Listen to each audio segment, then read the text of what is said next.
നേരത്തെ ഒരു ചോദ്യത്തിൽ നമ്മൾ പറഞ്ഞിട്ടുള്ളതാണ്, അത് താടി എന്നുള്ളതല്ല. ദീനിൽ അള്ളാഹു സുബ്ഹാനഹു വ തആല കൽപ്പിച്ച ഏത് കാര്യമാകട്ടെ, അല്ലെങ്കിൽ നബി സല്ലല്ലാഹു അലൈഹി വസല്ലം കൽപ്പിച്ചൊരു കാര്യം, ഏത് കാര്യമാകട്ടെ, അതിനെ നിഷേധിക്കാൻ, അതിനെ എതിർത്തിട്ട് ചെയ്യാൻ ഒരാൾ നമ്മോട് പറഞ്ഞു കഴിഞ്ഞാൽ നമ്മളത് അനുസരിക്കേണ്ടതില്ല.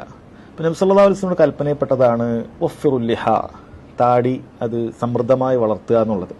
അപ്പോൾ അഹ്ലുസുന്നത്ത് വൽ ജമാഅത്തിന്റെ ഇടയിൽ അഭിപ്രായ വ്യത്യാസമുണ്ട്. ഒരു പിടി കഴിഞ്ഞിട്ട്, ഒരു പിടി ഇങ്ങനെ എടുത്തു കഴിഞ്ഞാൽ ഇതിന് ശേഷമുള്ള ഇത്, അല്ല ഒരു പിടിച്ചിട്ട് ഇവിടെ മുറിക്കാനല്ല, ഇതിന് ശേഷമുള്ളത് വെട്ടാൻ പറ്റുമോ ഇല്ല എന്നുള്ളത്. കാരണം ഈ ഹദീസ് റിവായത്ത് ചെയ്ത് ചില സ്വഹാബികൾ അങ്ങനെ വെട്ടിയിട്ടുണ്ട്. അപ്പോൾ ഇത് രണ്ട് പ്രധാനപ്പെട്ട അഭിപ്രായ വ്യത്യാസമാണ്. അതിനപ്പുറത്തേക്ക് നമ്മൾ എന്ത് ചെയ്യരുത്, താടി നന്നേ ചെറുതാക്കാതിരിക്കാൻ ശ്രദ്ധിക്കുക. അപ്പോൾ അതിനുവേണ്ടി മാതാപിതാക്കളോ ഭാര്യയോ ഒക്കെ നമ്മോട് പറയുകയാണെങ്കിൽ നമ്മൾ എന്ത് ചെയ്യരുത്, അതനുസരിക്കരുത്. മറിച്ച് അവരെ നല്ല നിലക്ക് പറഞ്ഞു മനസ്സിലാക്കുകയാണ് വേണ്ടത്. നബി സല്ലല്ലാഹു അലൈഹി വസല്ലമയുടെ നിർദ്ദേശമാണ്. മാത്രമല്ല അവിടുന്നും ശ്രേഷ്ഠരായ സ്വഹാബികളെല്ലാം സമൃദ്ധമായി താടി വളർത്തിയിരുന്നു എന്ന കാര്യം അവരെ ഉണർത്തുക.